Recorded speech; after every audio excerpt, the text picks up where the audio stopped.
Eu sou a Laura Barbosa e junto com Júlia Rosa Celante, Júlia Monteiro Vieira e Juan Fábio, do curso Técnico em Mecatrônica integrado ao ensino médio, da disciplina de Gestão Industrial do terceiro ano, nós vamos apresentar a seleção e aplicação contextualizada dos diversos tipos de ferramentas da qualidade e a norma OHSAS 18001. Esse trabalho vai introduzir conhecimentos importantes que pessoas envolvidas nos vários ramos empresariais devem compreender para alcançar bons resultados. Assim como a norma de segurança, que assegura um ambiente confiável para todos os trabalhadores. Começando com as ferramentas da qualidade, é interessante saber que elas foram desenvolvidas e denominadas no Japão por Kaoru Ishikawa na década de 50, inspiradas pelas 7 armas de Benkei, um monge do Japão. Logo, as ferramentas elas se tornaram amplamente utilizadas devido à simplicidade delas e a forma com que pessoas que não precisam de um grau de formação muito acima da média, podem utilizar. O que são e para que servem essas ferramentas?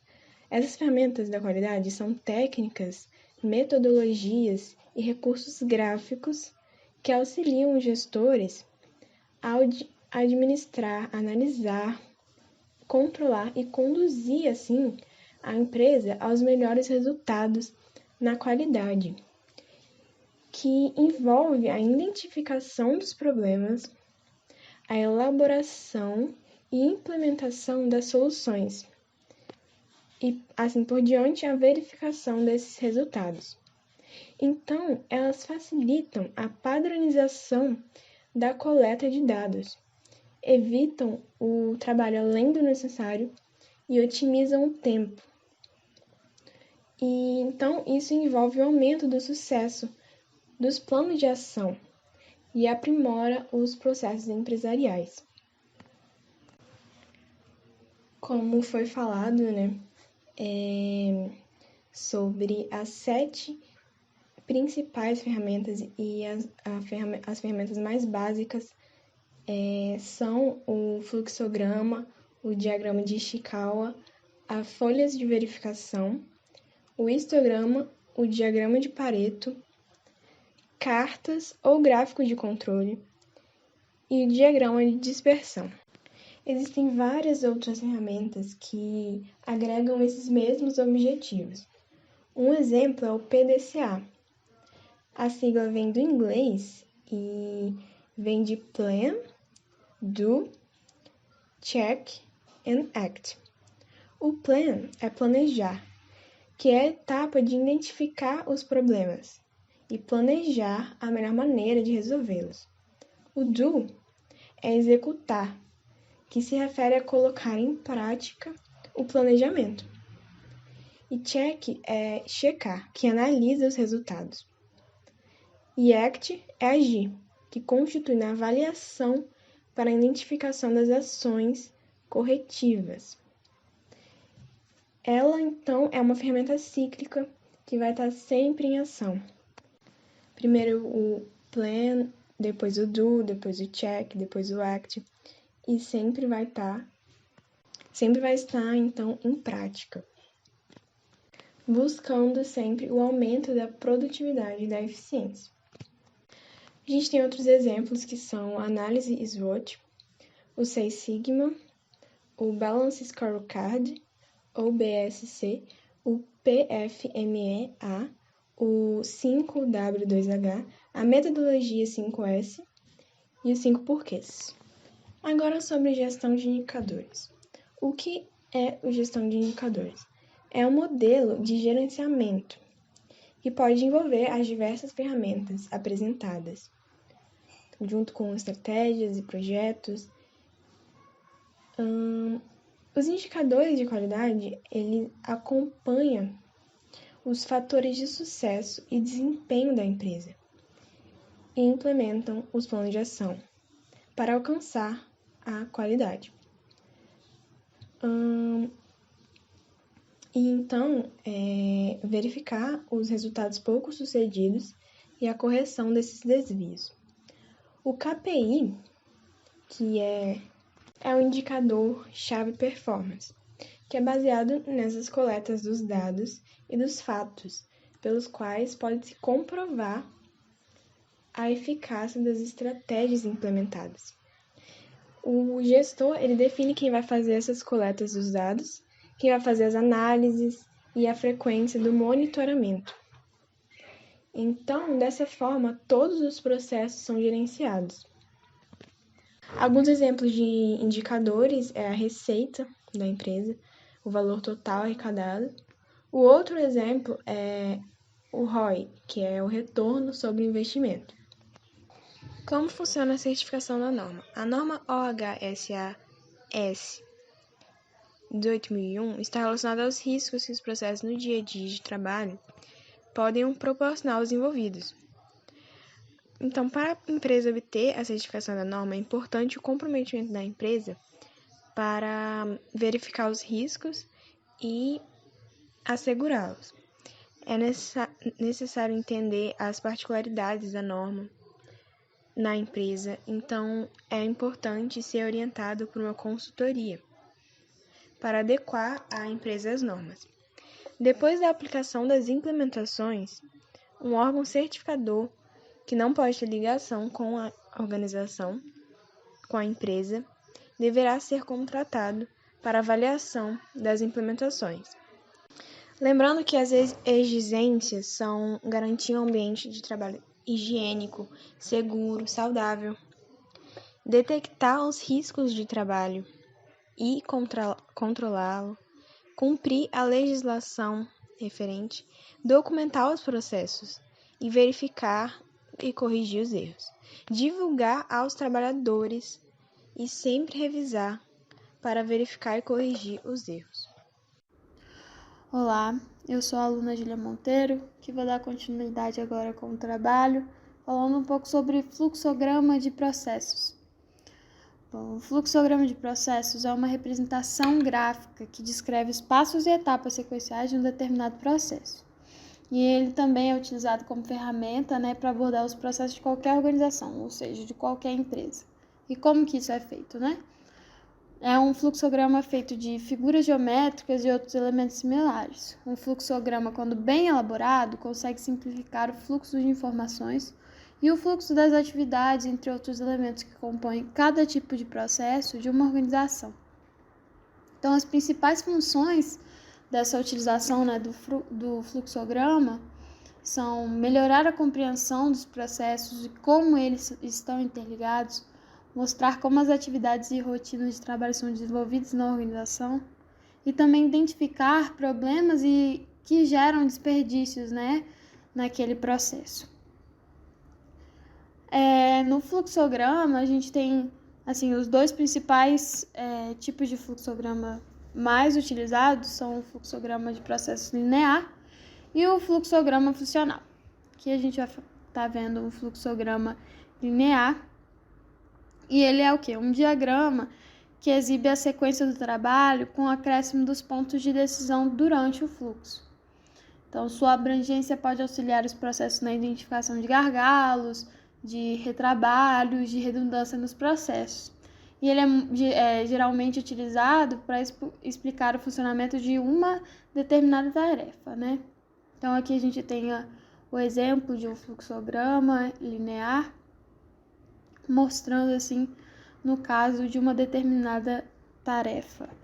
Agora aqui temos o fluxograma funcional.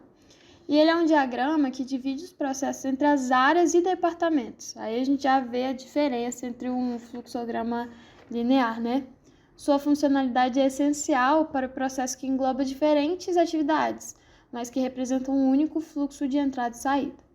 Ou seja, a gente consegue observar isso dentro de todas as atividades, de todos os processos ali dentro de uma empresa. Então, ele é ótimo para integrar as diferentes pessoas que são responsáveis pelos processos, dentro de uma empresa, enfim. E aqui a gente tem também um outro, um exemplo de fluxograma aqui funcional, E a gente consegue observar aqui duas áreas, né, conjuntas, vendas e caixa. Então, a gente já vê a diferença entre os dois tipos de fluxograma. Bom, e o que é o diagrama de Ishikawa? É uma ferramenta útil para identificar as causas raízes de um determinado problema dentro de uma empresa, dentro desses processos, né, que a gente está falando. E ele também é conhecido como diagrama espinha de peixe, por conta do seu formato que é bem parecido com a espinha de peixe, né?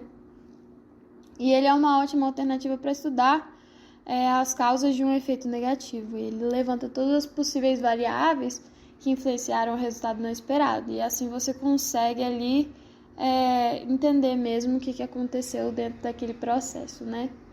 Então, para a elaboração desse diagrama, você precisa levantar todas as categorias macro desses processos para assim tentar encontrar a causa do problema relacionado, né, a cada categoria definida.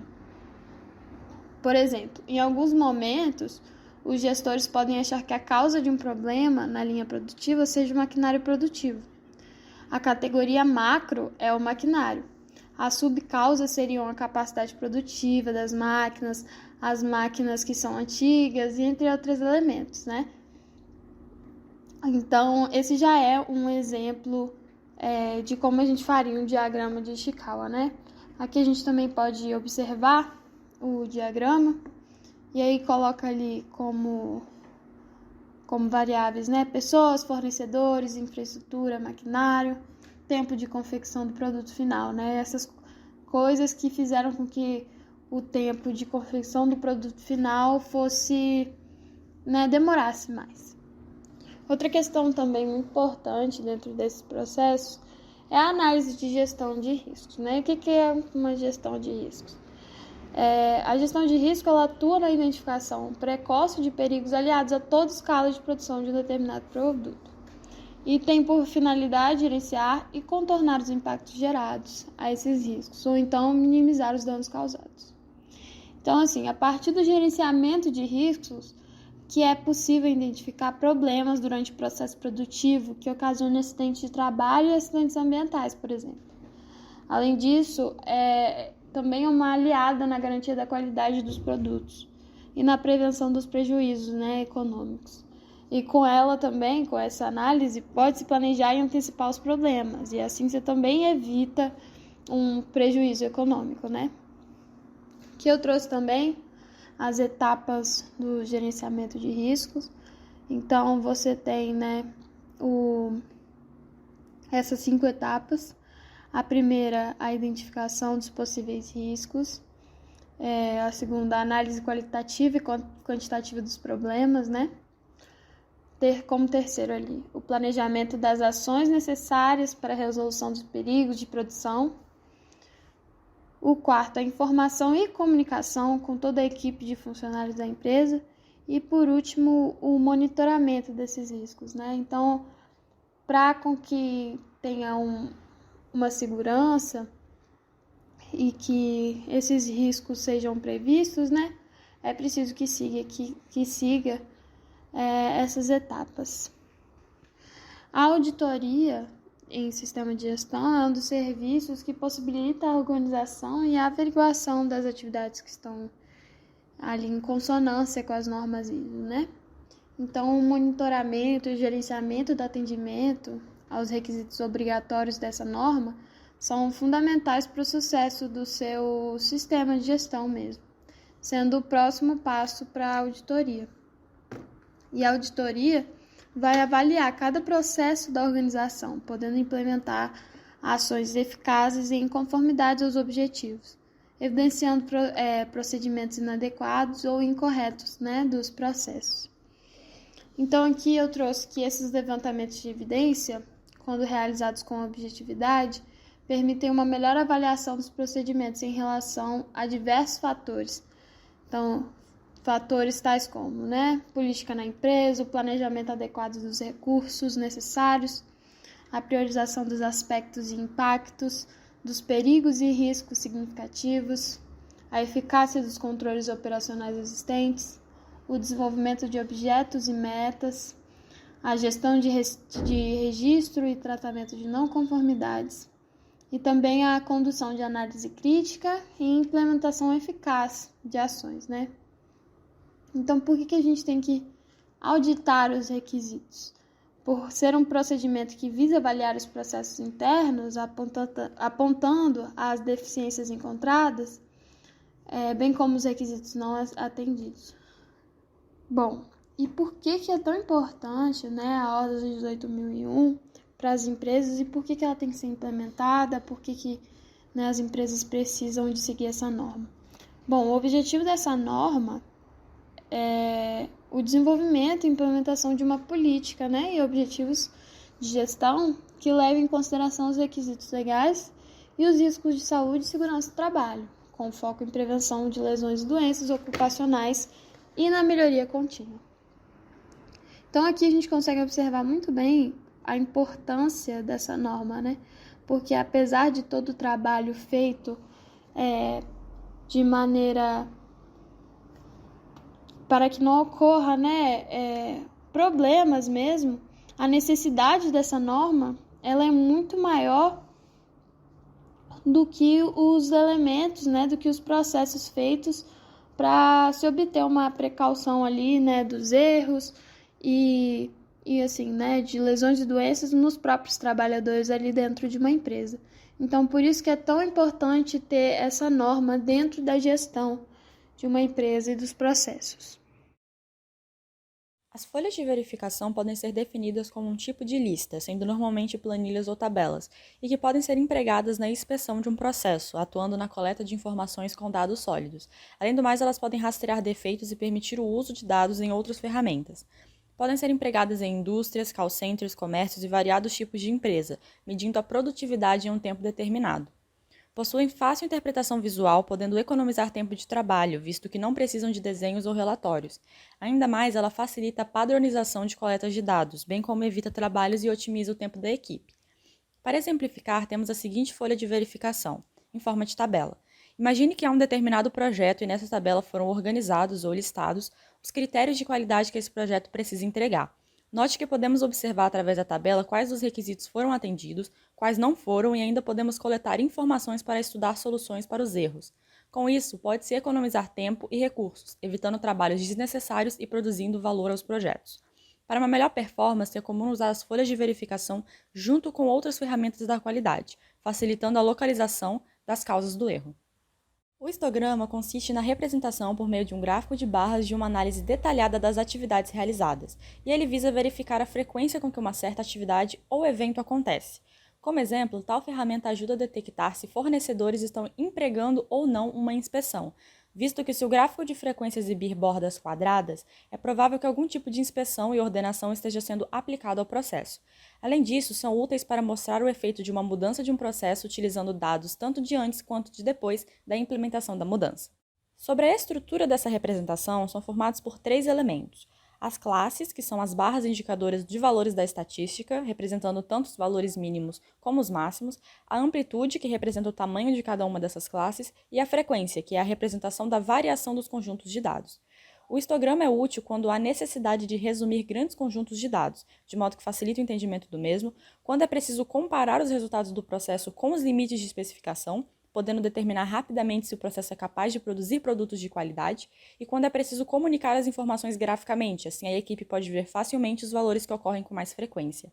Essa ferramenta permite sabermos a centralidade, amplitude e simetria do processo observado. Outro ponto é que o histograma pode ser classificado em diferentes tipos. Dentre eles, nós temos o simétrico, que apresenta a frequência mais alta no centro e geralmente é utilizado para representar dados médios, o assimétrico, que possui somente um pico em destaque, o que indica grande variação entre os dados, despenhadeiro, onde os dados mais altos concentram-se à direita ou à esquerda e o seu valor médio fica fora do centro, 2 picos, quando há 2 picos mais altos em regiões diferentes, o que indica que há mais de uma frequência alta nos dados, achatado, que é característico por representar frequências de nível equivalente bem próximas umas das outras, e o pico isolado, que é característico por apresentar uma barra com grande destaque em relação às demais, e em geral indica falhas na coleta estatística.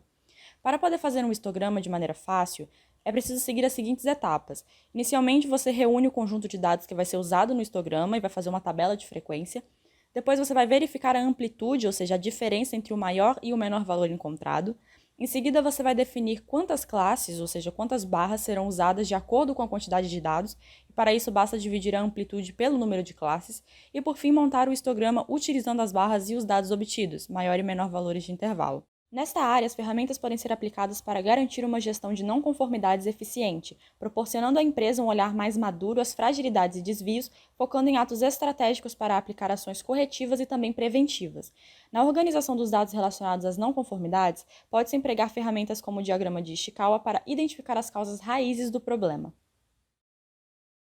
A norma OHSAS 18001 pode ter sua sigla traduzida como Série de Avaliações de Segurança e Saúde Ocupacional e está descrita no Sistema de Gestão de Segurança e Saúde Ocupacional. A norma tem como objetivo proteger e assegurar que os colaboradores de uma organização tenham um ambiente de trabalho saudável e seguro, e foi utilizada durante muito tempo para compor o sistema de gestão das empresas por não ter uma norma ISO com esse objetivo. E a ponto de curiosidade, em 2018 foi publicada a norma ISO 45001, que trata desse tema em específico. Então, as empresas que eram certificadas na OHSAS 18001 fizeram a transferência para a norma ISO 45001.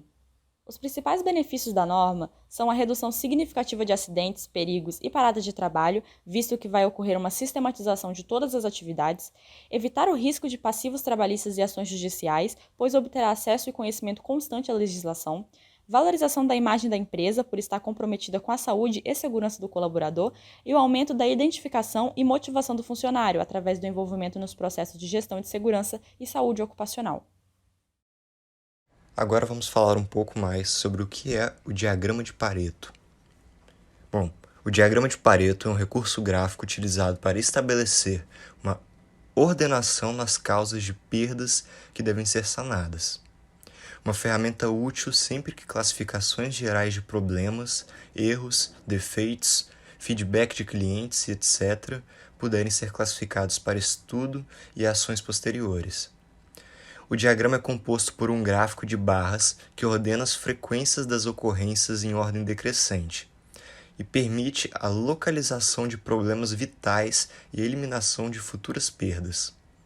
O diagrama baseia-se no princípio de que a maioria das perdas tem poucas causas, ou que poucas causas são vitais, sendo a maioria trivial.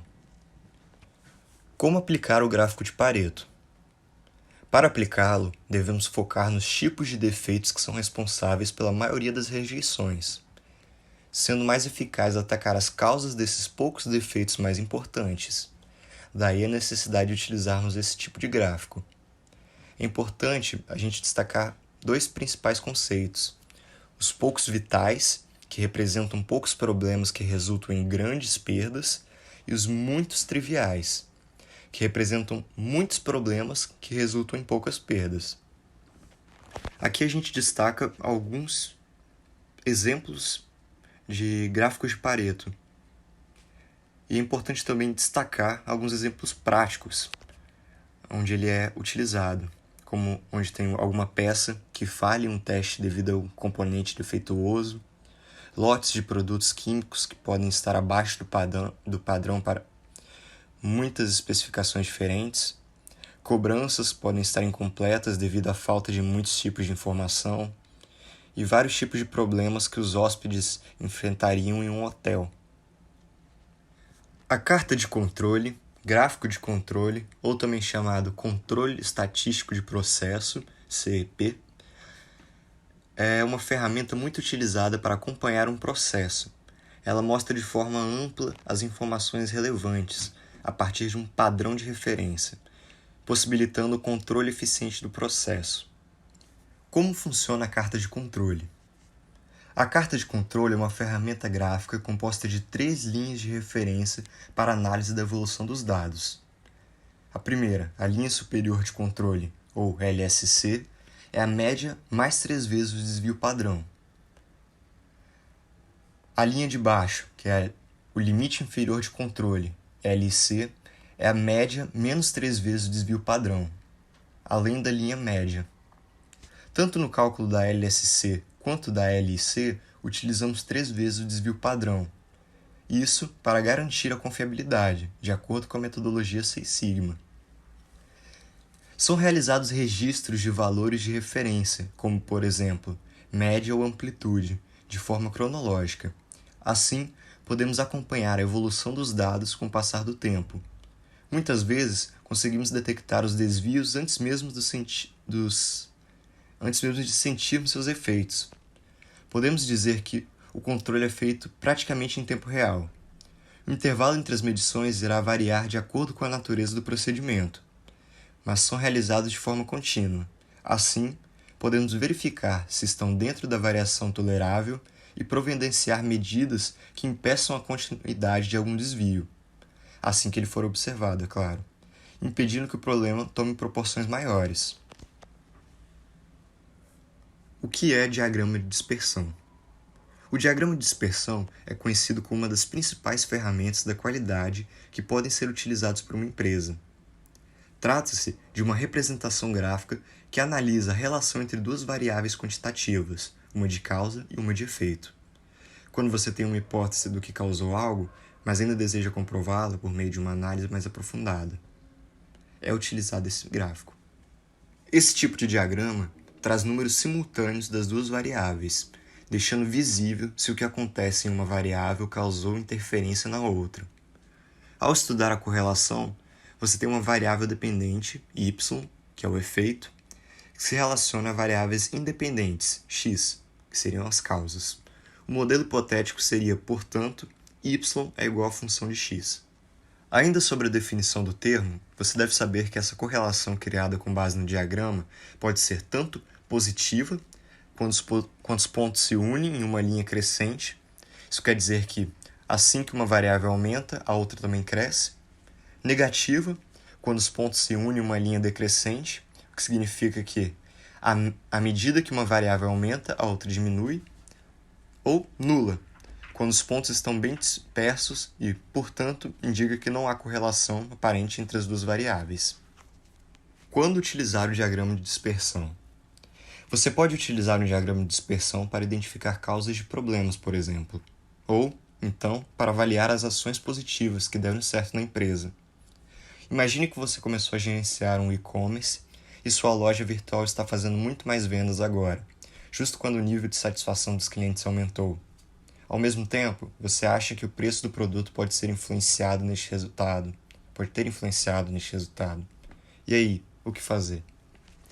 Ao invés de ficar no achismo, a gente pode usar um diagrama de dispersão para ter certeza do que está acontecendo. Você irá interligar por meio de pontos em um gráfico a variável x, que é a causa, com a variável y, que é o efeito. O que é gestão de documentos? Gestão de documentos é o nome dado ao conjunto de processos implementados por uma instituição com o objetivo de garantir a produção, o arquivamento e o uso adequado de seus registros mais importantes. A ideia é simplificar o uso desses papéis no dia a dia, tornando a busca por dados mais fácil, organizada e segura. Em termos práticos, a gestão documental é conduzida de acordo com a realidade de cada organização. Aquelas que geram uma grande quantidade de arquivos, por exemplo, podem precisar automatizar a guarda de suas informações. Por outro lado, empresas menores podem ser bem atendidas com um simples gerenciamento manual. Podemos dividir os benefícios da gestão de documentos em 3. Primeiro, a redução de custos. Ao trabalhar com muitos documentos, que geram, naturalmente, despesas à empresa, seja para o envio, seja para a preservação e armazenamento deles, os custos, no entanto, podem ser maiores ainda quando não se faz gestão documental. Entre eles estão os gastos decorrentes do tempo perdido na busca por um documento, os prejuízos decorrentes de possível perda, a necessidade de reimprimir informações e outros fatores responsáveis por elevar o orçamento. Além disso, instituições com gestão eficiente têm, sem dúvidas, mais produtividade. Afinal, funcionários que não perdem tempo em processos burocráticos podem dedicar mais horas às suas funções. O segundo tópico é a uniformidade e qualidade dos processos. Quando os documentos estão devidamente ordenados e, principalmente, nas condições corretas para identificação, a empresa só tende a ganhar em agilidade e qualidade. Companhias que demandam papéis importantes em suas operações conhecem bem as consequências de ter processos empresariais paralisados ou perder prazos devido à ausência de um documento ou mesmo à baixa qualidade de uma cópia. O terceiro ponto é a manutenção do histórico empresarial. Planejar estrategicamente, analisar resultados e avaliar o desempenho são etapas fundamentais para uma administração eficiente dos recursos e, principalmente, para o progresso do negócio. Para desenvolver essas atividades, no entanto, é indispensável ter acesso a números, dados e outras informações correspondentes aos anos anteriores que estejam devidamente armazenadas e de fácil acesso. A gestão documental em dia, vale lembrar, ainda garante a segurança jurídica da instituição a longo prazo. Aqui também separamos 3 ferramentas bem comuns encontradas quando se trata da gestão documental em empresas. O armazenamento em nuvem, que é bastante conhecido por cada vez mais ser utilizado pela população, seja para organizar os arquivos pessoais ou para aproveitar os momentos de lazer ouvindo música, assistindo séries. A microfilmagem, que consiste na captação da imagem dos papéis e posterior armazenamento em um microfilme. E o gerenciamento eletrônico, que é uma solução importante para uma gestão documental eficaz. Por meio desse recurso, os documentos são convertidos para o formato digital para que possam ser utilizados por softwares escolhidos de acordo com as necessidades do usuário. Bom, encerramos nosso trabalho por aqui. Espero que tenham compreendido os temas abordados e agradecemos pela sua atenção.